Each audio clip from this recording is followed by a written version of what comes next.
सरकार ने युवाओं के सपने को एक नई उड़ान दे दी है। इसके साथ ही सिख इतिहास के संरक्षण के लिए भी तेजी से काम कर रही है और सरकार लगातार डिजिटल गवर्नेंस को जनता के लिए पारदर्शी और जवाबदेही बनाने में लगी हुई है।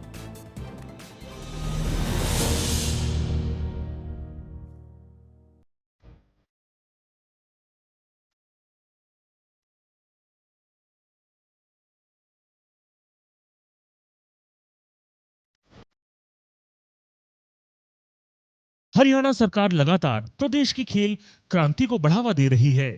सरकार प्रदेश के खिलाड़ियों को लगातार सुविधाएं मुहैया करा रही है।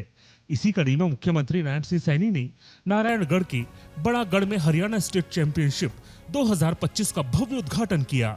यह आयोजन सिर्फ एक खेल प्रतियोगिता नहीं, बल्कि हरियाणा के युवाओं के सुनहरे भविष्य का प्रतीक बन गया है। हरियाणा सरकार का दूरदर्शिता का प्रमाण है कि उन्होंने इस स्टेडियम में 16 करोड़ 71 लाख रुपए की भारी भरकम लागत से बनने वाले अत्याधुनिक हॉकी स्टोटर्फ मैदान और 4 लेन सिंथेटिक एथलेटिक ट्रैक का शिलान्यास भी किया।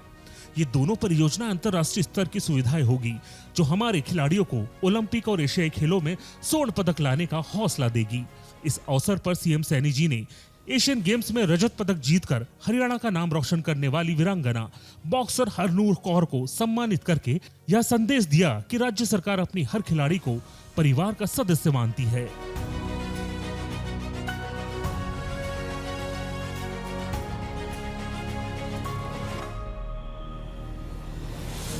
साथियों, आज हॉकी एस्ट्रोटर्फ मैदान और 4 लेन सिंथेटिक एथलेटिक्स ट्रैक का शिलान्यास आज यहाँ किया गया है।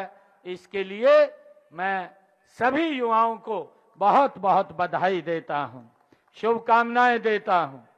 इस हॉकी एस्ट्रोटर्फ मैदान व एथलेटिक्स ट्रैक को बनाने पर, जैसा अभी बताया भी है, 16 करोड़ 71 लाख रुपए की लागत इसके ऊपर आए।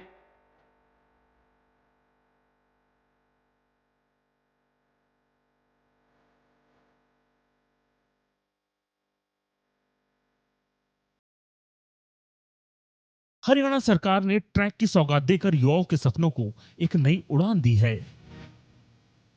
यह आधुनिक हॉकी स्टोटर्फ मैदान हरियाणा को स्पोर्ट्स पावर ऑफ इंडिया बनाने में कारगर कदम सिद्ध होगा।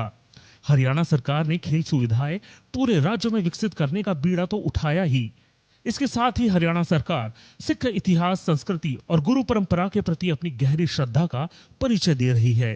हरियाणा के मुख्यमंत्री नारायण सिंह सैनी ने एक ऐतिहासिक घोषणा की है।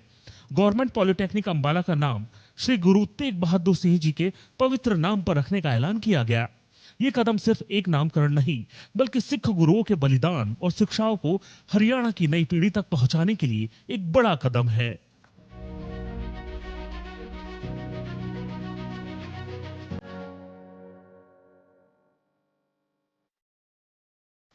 इसके साथ ही यमुनानगर में बन रहा मेडिकल कॉलेज भी श्री गुरु तेग बहादुर जी के नाम पर होगा। पंचकुला में पोटा साहिब तक की सड़क का नाम श्री गुरु गोविंद सिंह जी के नाम पर रखा गया है। असंध का एक कॉलेज श्री गुरु गोविंद सिंह के छोटे साहिबजादे के नाम पर समर्पित किया गया है। लखनऊ साहिब में माता गुजरी देवी के नाम से VLDA कॉलेज की स्थापना की गई है। मैं इस अवसर के ऊपर गुरु तेग बहादुर जी को समर्पित आज मैं गवर्नमेंट पॉलिटेक्निकल अंबाला, उसका नाम गुरु तेग बहादुर जी के नाम पर रखने की मैं घोषणा करता हूं। हरियाणा सरकार के ये सभी फैसले दिखाते हैं कि हरियाणा सरकार सिख इतिहास के संरक्षण में तेजी से काम कर रही है। इसके साथ ही सरकार डिजिटल गवर्नेंस को तेजी से बढ़ावा देती दिखाई दे रही है, जिससे कि नागरिकों के लिए सिस्टम को पूरा तरीके से पारदर्शी और जवाबदेही बनाया जा सके। इसी कड़ी में वित्त आयुक्त डॉक्टर सुमिता मिश्रा ने नए सचिवालय भवन में एक नए IT सेल का उद्घाटन किया, जो राज्य के डिजिटल गवर्नेंस बुनियादी ढांचे को मजबूती देगी। 35 IT कर्मियों को समायोजित करने की क्षमता वाला यह केंद्र महत्वपूर्ण राजस्व सेवाओं को संचालित करने का काम करेगा।